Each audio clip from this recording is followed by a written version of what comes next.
Carp Gurus, Cudmore Fisheries, Avoca Lake. Let's do it. Here we go then, guys. I'm now set up at Cudmore Fisheries on Avoca Lake. So I'm here for 48 hours. This is the view from my bivvy, and on this occasion I'm set up on peg 8. I've been here for around 3 hours now, or I've been set up for around 3 hours now, but yeah, so far nothing has happened. It's now around 6 o'clock, and yeah, there's been plenty of fish moving, and I'm feeling really confident. I actually think a big hit of fish really could be on the cards on this session. So yeah, fingers crossed everything goes to plan. With that being said about a big hit of fish, on this occasion I'm not using solid bags. I've gone for the boilie approach. So I'm using a basic lead clip setup, basic hair rig. I'm using a 20mm hook bait straight out of the bag, no buoyancy, no pop-ups, no messing around, just a 20mm bottom bait straight out the bag, and then around each rod I'm catapulting probably around 30 to 40 boilies. A mixture of sizes, some 15mm, some 20mm, and yeah, everything is now set for the night ahead. I'm not going to reel in, I'm not going to redo the rods, I'm just going to leave the rods in now until the morning, obviously unless something happens during the night. I'm really tired. I've been working nights the night before, so yeah, I've had about 2 hours sleep. Then I've woke up, got the gear ready, got me food, and drove to Cudmore Fisheries. So yeah, I'm back on it again, but as I've said, I'm really tired. So I'm going to have something to eat, I'm going to drink some coffee, watch the water, and of course, if it happens during the night, obviously I'll be right back at you.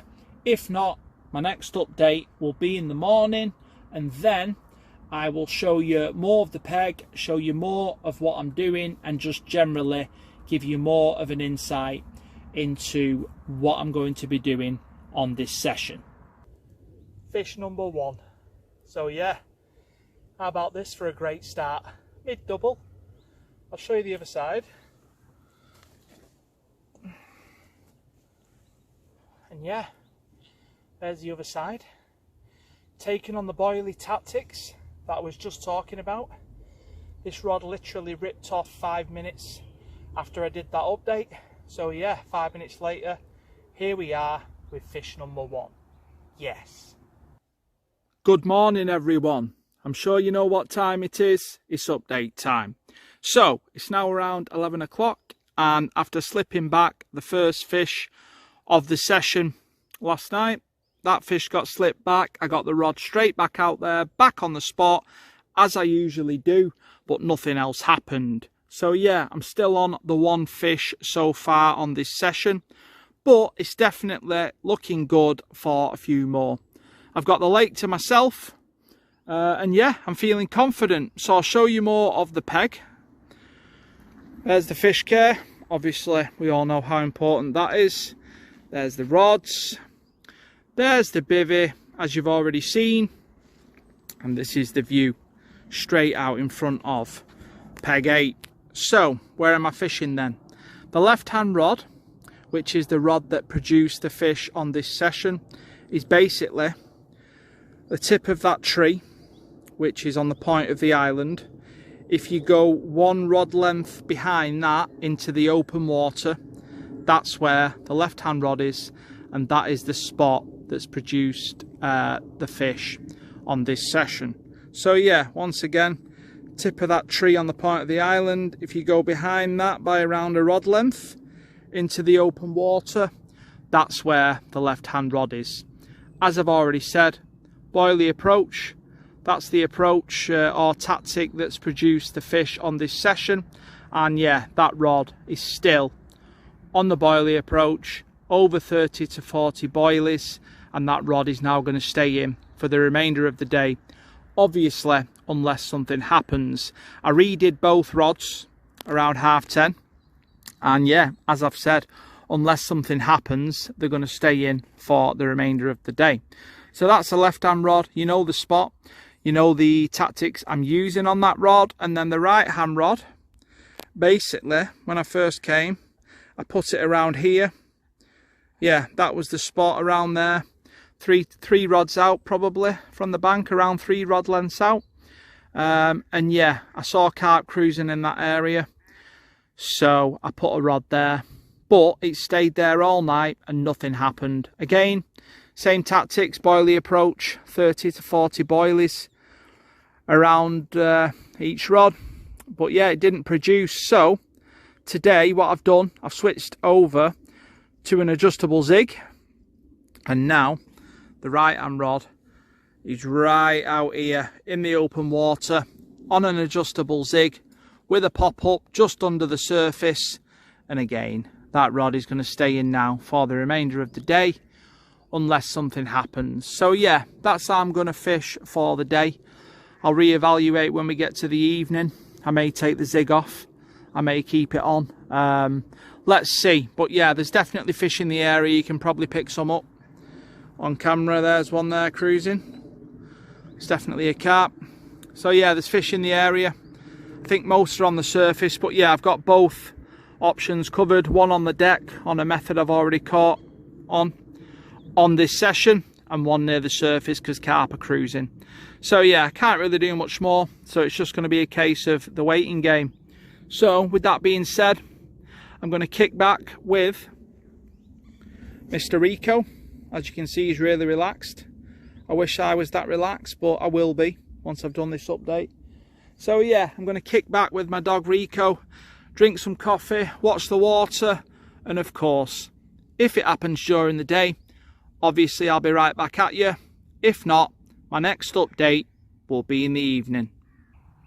Okay then guys, it's now around 8 PM and I'm sure you know what time it is. It's update time. So today has been absolutely dead. I've persevered all day with one rod on the deck and one rod near the surface, and neither of the rods have produced anything. So yeah, I'm still on one fish so far on this session, so whatever happens, it's not a blank. But yeah, it's definitely been challenging today, to say the least. It's been very hot, very clammy, high pressure, and I just think that kind of weather can make carp fishing really difficult at times. I saw plenty of carp ignoring my pop-up near the surface on the adjustable zig rig rod. I watched them ignore pink pop-ups, yellow pop-ups, white pop-ups. I tried to match the hatch pop-up, which was like a natural brown colour. That got some interest. One carp sort of mouthed the bait, but then it just drifted off, and that was it. So yeah, very cagey, wary behaviour from the carp today. But hopefully, when we get into the night and the temperature drops, that'll give us a better chance of catching another fish, either during the night or early into the morning. But let's see, you never know. All you can do is do your best and enjoy yourself along the way. So with that being said, the rods have been redone probably around 10 minutes prior to me doing this update. So I've got the left hand rod straight back out a rod length past the point of the island, or the tip of the island, however you want to put it. And yeah, that rod is the rod that's already produced a fish on this session, and I've catapulted another 30 to 40 boilies around that rod again as well. So yeah, that rod is now done and dusted and ready for the night ahead, and it will stay in until the morning, obviously, unless something happens. And then as for the right hand rod, I've now taken the adjustable zig rig off that rod, and that rod is now also back on the boilie approach. So as I said earlier, basic lead clip setup, basic hair rig, 20mm hook bait straight out the bag, and again that rod has had 30 to 40 boilies catapulted around it. So yeah, both rods are now in position. That rod has gone back out on the other spot I showed you earlier on, which was around 3 rod lengths out from the bank. So yeah, basically both rods are back on the original spots that I showed you earlier on in the vlog. You've got one a rod length past the tip of the island, or the point of the island, and then my other rod, which is the right hand rod, is around 3 rod lengths out from the bank in the open water where I saw carp cruising today. So yeah, they're both in open water basically. But yeah, that's about it in regards to what I'm doing. As I've said, I fished hard all day. I don't really think there was much else I could have done. Maybe I could have moved, but if you're seeing carp in front of you, why would you move? You know, I've got carp in front of me. I'm experimenting with different baits. I'm watching them ignore multiple baits that I've caught fish on previously. So yeah, I'm putting it down to the weather. But hopefully, now the temperature's due to drop, we're going to have a much better chance of catching some more carp. So this is going to be me checking out. So as always, if it happens during the night, obviously I'll be right back at you. If not, my next update will be in the morning. And yeah, as it stands right now, I'm going to relax with my dog Rico, drink some coffee, have something to eat, and fingers crossed I'll be back at you during the night with a big fat carp. Well guys, as I said, once we head into the evening, that's going to be our best chance. And yeah, I guess that we're right. Nice upper double here. I've not weighed this one. I wouldn't say it was a 20, but it's definitely an upper double. And yeah, great looking common. I'll show you the other side. Fought like hell this. I actually thought it was a cat at first. But yeah, there we go. That's the other side. Fish number 2. It's only around 9 o'clock.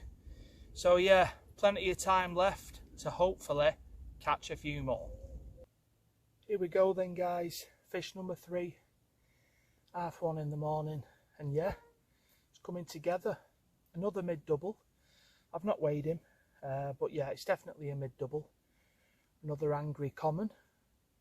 I'll show you the other side. Bear with me.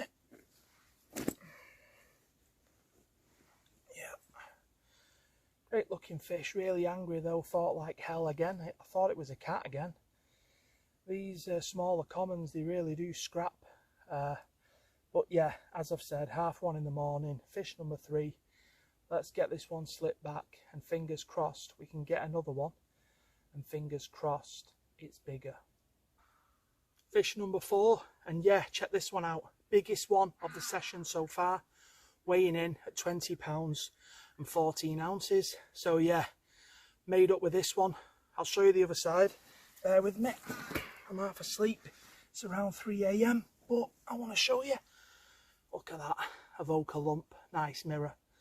So yeah, I'm going to get this one slipped back, and then I'll be back in a minute with another one because I've got one waiting in the net. Oh yes. Fish number 5. I'm only going to do a quick cradle clip with this one as it's now very early in the morning. I'm tired, and yeah, it's been a busy night. Fish number 5, it's a mid double. I'm not going to weigh him, like I said. Quick cradle clip now, get him slipped back, then I'm going to get the rods back out there, and who knows, could fish number 6 be on the cards. Good morning guys, it's now around 10 AM. And yeah, here we go again with fish number 6. I've not weighed this one, but I'd estimate it to be around 14 to 15 pounds. I'll show you the other side. It's a really good looking fish. Just get this leaf off my arm. There we go. Look at that, pristine. Another banging common from Cudmore Fisheries on Avoca Lake. So yeah, I was packing up, the rods were on the floor. And yeah, one of the rods ripped off, and this is the result. So I'm now going to get on with packing up, obviously, after I put this one back. So this is going to be me checking out. Overall, I've had a great session at Cudmore Fisheries on Avoca Lake. I had a total of 6 fish, up to the highest weight of 20 pound and 14 ounces. So yeah, it was a great result, and I'll definitely be returning to Cudmore Fisheries very soon. Anyway, enough of me going on. So as always, I'd like to thank everyone for watching Carp Gurus, and remember, like, share, subscribe and hit that bell icon so you don't miss out on all that carpy action.